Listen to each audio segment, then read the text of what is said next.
ભારતના ચૂંટણી પંચ દ્વારા 27/10/2025ના રોજ SIRની જાહેરાત કરવામાં આવી હતી અને આ બાબતે સમગ્ર ગુજરાત રાજ્યની સાથે સાથે જૂનાગઢમાં પણ આપણે આ પ્રક્રિયા શરૂ કરી છે. આ પ્રક્રિયા હેઠળ જોઈએ તો આપણા ત્યાં 27/10/2025ની તારીખે 13,344 જેટલા મતદાર હતા. એટલે એ દિવસે જ્યાં મતદારો હતા તમામના આપણે એન્યુમરેશન ફોર્મ ગણતરી ફોર્મ જનરેટ કરી અને મતદારોને આપણે આપ્યા હતા અને એ પૈકી આપણી પાસે 11,49,395 જેટલા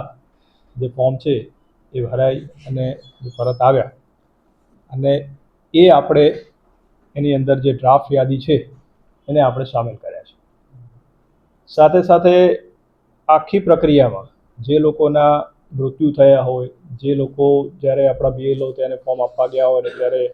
એ લોકો તે એબસન્ટ જોવા મળ્યા અથવા પરમેનન્ટલી શિફ્ટ કોઈ જગ્યાએ થઈ ગયા અથવા ડુપ્લિકેશન હોય,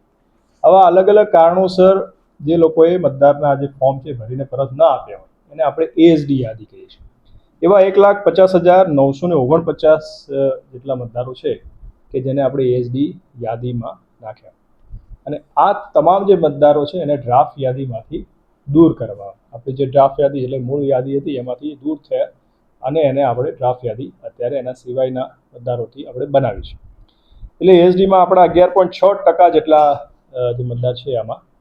ગયા છે અને આના નામ મતદાર યાદીમાંથી રિમૂવ થયા છે. પરંતુ જે લોકોના આ રીતે નામ રિમૂવ થયા છે એમને ગભરાવાની કોઈ જરૂર નથી. માન લો કે એમને એવું લાગતું હોય કે પણ આ યાદીમાં ખરેખર મારો વાંધો છે અને મારો વાંધો રજૂ કરવો છે તો એ પોતાનો વાંધો જે છે એ જે પોતાના અમારા જે ERO શ્રી છે ERO શ્રી છે એમને રજૂ કરી શકે છે અને જરૂરી પુરાવા પણ એ આપી શકે છે. આ દરમિયાન જે છે મારી ખાસ વિનંતી એ છે કે આખી જે ડ્રાફ્ટ યાદી છે અમે પોલિંગ સ્ટેશન ઉપર જે અમારા મામલતદાર કચેરી છે, પ્રાંત કચેરી છે, અમારી એની કલેક્ટર ઓફિસની કચેરી છે, મહાનગરપાલિકા છે, આ રીતેના અલગ અલગ જગ્યાએ અમે એને પ્રસિદ્ધ કરી રહ્યા છીએ. ત્યાં જઈને પોતે આ ચેક કરી શકે છે અને વાંધો જે હોય આપી શકે છે. જે લોકોના નામ રિમૂવ થઈ ગયા એ લોકો પણ પોતે ફોર્મ 6 ભરીને અને એનું ડિક્લેરેશન ફોર્મ છે એ ભરીને પોતે BLOને આપી શકે છે અને એનું નામ જે છે જો કોઈ કારણસર નીકળી ગયું તો એ પણ એડ થઈ શકે છે. જે લોકોને નોટિસ જનરેટ થશે અને નોટિસ મળશે એવા મતદારો એવા હશે કે જે બેઝિકલી જેનું નામ જે છે એ 2002ની યાદી કાં તો પોતાનું અથવા એના માતા પિતા, દાદા દાદી કે કોઈના નામ સાથે લિંક નથી થયું, એટલે કે મેપિંગ નથી થયું. એ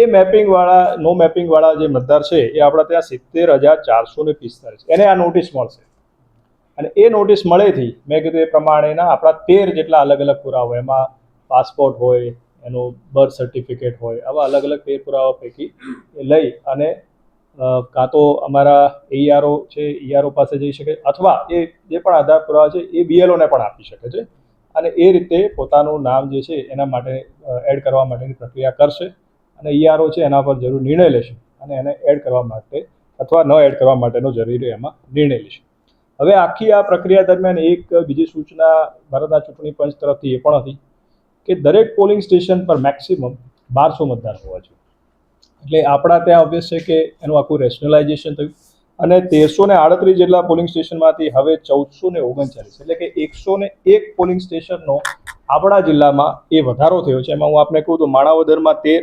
જુનાગઢમાં 15, વિસાવદરમાં 18, કેશોદમાં 18 અને માંગરોળમાં 37. એટલે સૌથી વધારે પોલિંગ સ્ટેશનનો વધારો માંગરોળ જે એસીમાં થયો છે એવું કરીને આપણે 1439 જેટલા પોલિંગ સ્ટેશન અત્યારે નવા આપણા જે આખી પ્રક્રિયા બાદ એમાં બનશે હવે એને.